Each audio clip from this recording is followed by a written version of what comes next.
Hi guys, hope you guys are okay. I have been okay, really, and I'm so glad I had to share my thoughts today with you guys. It's been a bit since I last really talked and shared my thoughts. So today I had one of the most fulfilling talks with one of my good mentors, and it just made me feel like sharing this with you guys because, well, I just have to keep it somewhere. So, what was this that made me really think so much? Um, of course, it's about our relationships with people, basically, work environments, relationships with our spouses and parents, friends, all sorts of relationships, really. So I started reflecting on my own relationships, my love life, my family life, my work life, my social life.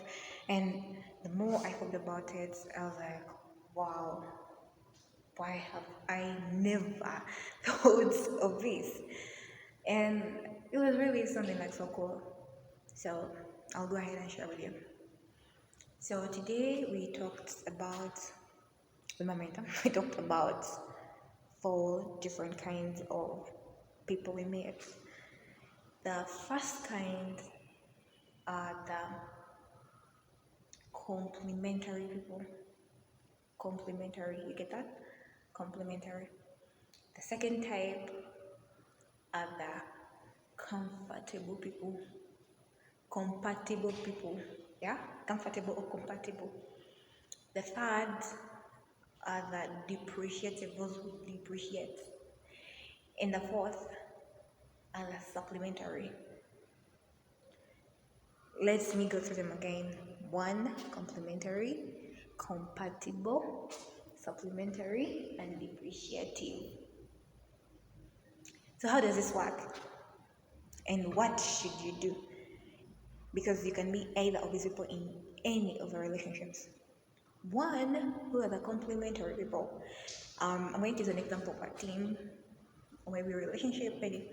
So the complementary people are the people who may not have the same likes, may not have the same views, and may not do most of the things with the same thoughts. But good news is they complement each other. They are like opposites, but when together, they fit perfectly. So if you are in a relationship which is complementary, you just keep growing together. You just keep growing together. I've seen an example of this. I met some wonderful human being and I have grown so much since I met them. Yeah. And secondly, the other compatible people.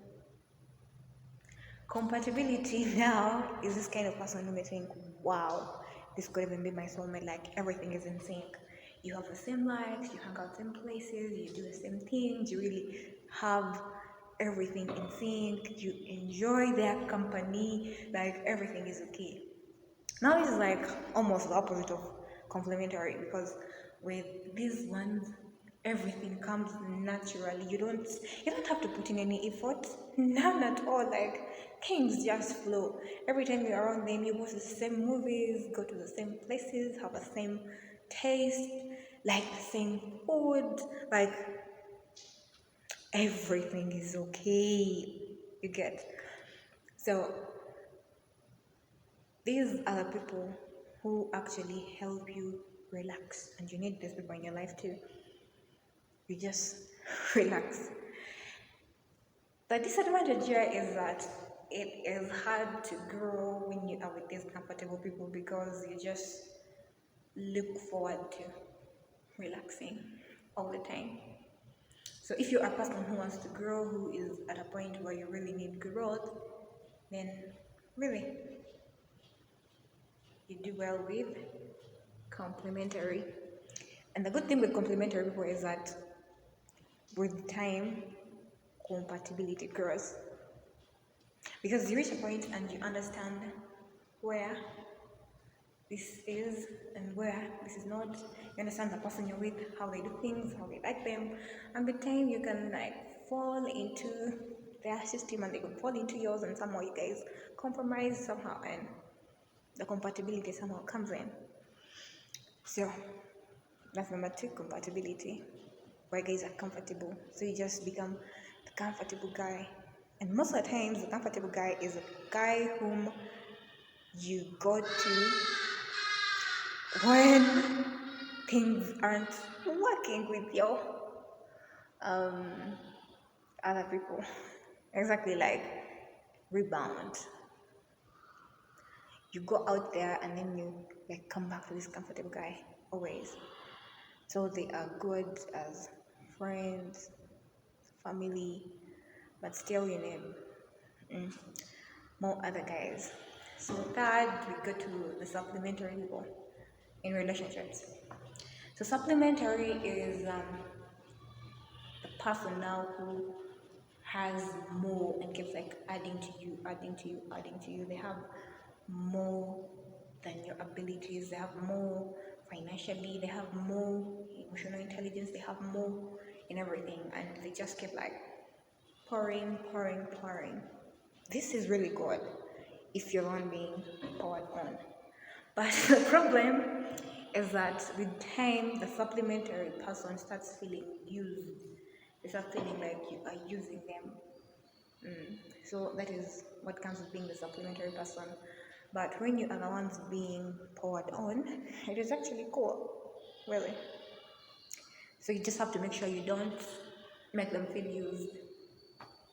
Number four is a depreciated person life. Where they find you, you have to fall a step down. And not only in normal things, in every aspect of your life. If it is family life, if they're having a bad day, you have to have a bad day with them. If they are going through something, you have to go through it with them. If, like everything, you have to come down to their level. This is like the opposite of supplementary. You have to make sure most of the times when you're in a supplementary relationship that if you are the one being poured on, you don't end up being the depreciative person, like pulling them down, pulling them down, pulling them down. So, all in all, the best kind of relationship is complementary, where you complement each other. So next time, that is if you're not with anyone, you are looking for a relationship or considering factors about your relationships, complementary is always the best.